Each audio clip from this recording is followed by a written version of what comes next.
हुकूमत ने फैजाबाद धरने के जिम्मेदारान के तयन के लिए फैक्ट फाइंडिंग कमेटी बना दी है, जो गवाहान के बयानात रिकॉर्ड करके सिफारिशात सुप्रीम कोर्ट को भिजवाएगी। अगर कमेटी फैजाबाद धरना केस में साबिक DG ISI general Faiz Hamid को नामजद कर देती है तो ये केस जनरल फैज हमीद के लिए खतरनाक साबित होगा। अगरचे गालिब इम्कान यही है कि कमेटी की रिपोर्ट सुप्रीम कोर्ट को मौसूल तो होगी मगर फिर सर्द खाने में चली जाएगी। ताहम ये भी कहा जा रहा है कि अगर कमेटी जनरल फैज हमीद को जिम्मेदार ठहराती है तो सुप्रीम कोर्ट इन्हें तलब कर सकती है। ये कहना है सीनियर सहाफ़ी जावेद चौधरी का। यूट्यूब पर अपने हालिया वीलॉग में जावेद चौधरी ने बताया कि नून लीग के दौरे हुकूमत के दौरान नवंबर 2017 में मजहबी जमात तहरीक लब्बैक पाकिस्तान ने इस्लामाबाद के नवाह में वाक़े फैज़ाबाद के मकाम पर धरना दिया था, जो खासा खौफनाक साबित हुआ। उस वक्त शाहिद खाकान अब्बासी मुल्क के वजीर आज़म थे और सूरत हाल इस नहज पर जा पहुंची थी कि ऐसा लगता था कि शायद मुजाहिरीन के खिलाफ कोई बड़ा ऑपरेशन किया जाएगा।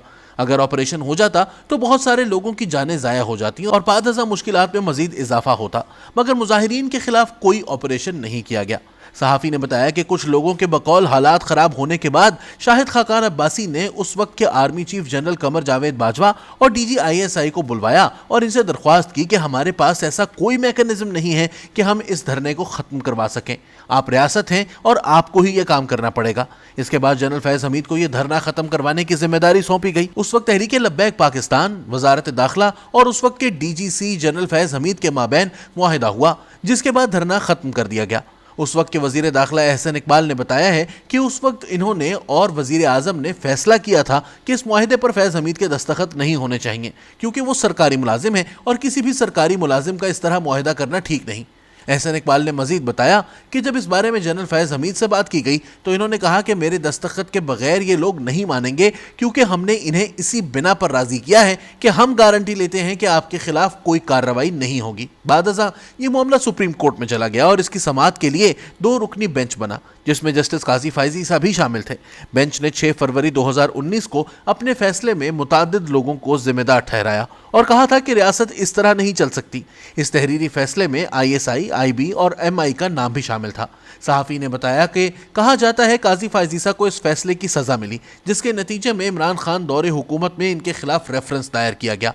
इस फैसले को बदला नहीं जा सकता था और जज साहब ने फैसले में यह भी तहरीर किया था कि इस फैसले पर अमल दरामद करवाएं और एक फैक्ट फाइंडिंग कमेटी बनाकर वाक़े की जिम्मेदारान का तयन करें। इस फैसले पर सुप्रीम कोर्ट में पीटीआई, वजारत दिफा, साबिक वजीर एजाजुल हक, शेख रशीद, आईबी और पेमरा की जानिब से नजर सानी की दरख्वास्तें जमा कराई गईं।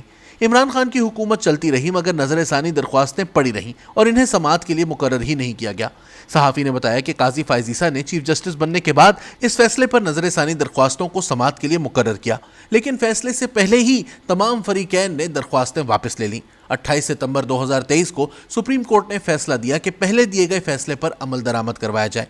इसके बाद 27 अक्टूबर को अटॉर्नी जनरल की जानिब से सुप्रीम कोर्ट में रिपोर्ट जमा करवाई गई, जिसमें अदालत को बताया गया कि इस मामले पर फैक्ट फाइंडिंग कमेटी कायम कर दी गई है। इस कमेटी का पहला इजलास 26 अक्टूबर को हो चुका है और दूसरा इजलास 1 नवंबर को होगा। फैक्ट फाइंडिंग कमेटी में एडिशनल सेक्रेटरी दाखिला, एडिशनल सेक्रेटरी दिफा और डायरेक्टर आईएसआई शामिल हैं। सुप्रीम कोर्ट में जमा कराई गई निगरान हुकूमत की रिपोर्ट में कहा गया है कि फैक्ट फाइंडिंग कमेटी गवाहान के बयानात भी रिकॉर्ड करेगी। फैक्ट फाइंडिंग कमेटी फैजाबाद धरना केस के जिम्मेदारान और हैंडलर्स का तयन करेगी। कमेटी तयन करेगी कि फैजाबाद धरना के ज़िमन में किसने अहकामात दिए और किसने इसे मैनेज किया था। जावेद चौधरी ने कहा कि तासुर यही है कि ये सिर्फ एक कमेटी है जिसकी कुछ फाइंडिंग्स होंगी। कमेटी की रिपोर्ट जब सुप्रीम कोर्ट पहुंचेगी तो तवील अरसे तक पड़ी रहेगी और सजा किसी को नहीं होगी, क्योंकि अगर फिर से केस खुलता है तो जनरल फैज हमीद को सुप्रीम कोर्ट में पेश होना पड़ेगा। यह पहला मौका होगा कि किसी साबिक डीजी आईएसआई को अदालत में पेश होकर अपने इस फैसले का दिफा करना पड़े जिसे रियासत मुखालिफ तस्वुर किया जा रहा है। सहाफ़ी ने कहा कि मेरी राय में साबिक डीजी आईएसआई फैज़ हमीद को सुप्रीम कोर्ट में बुलाया जाएगा और ना ही इन्हें इतने मुश्किल वक्त से गुजारा जाएगा। लेकिन अगर ऐसा हो गया तो यह पाकिस्तान में बहुत बड़ी तब्दीली होगी। ताहम इस बारे में वसूख से कुछ नहीं कहा जा सकता। हो सकता है कि ये रिपोर्ट सुप्रीम कोर्ट तक आए लेकिन बाद में सर्द खाने का हिस्सा बन जाए। ये भी मुमकिन है कि फैज़ हमीद को इसमें नामजद कर दिया जाए और इन्हें अदालत में तलब करके पूछा जाए कि ये सब कैसे किया गया। अगर इन्हें सुप्रीम कोर्ट बुलाया जाता है तो इन्हें इन सवालों के जवाबात देने पड़ेंगे।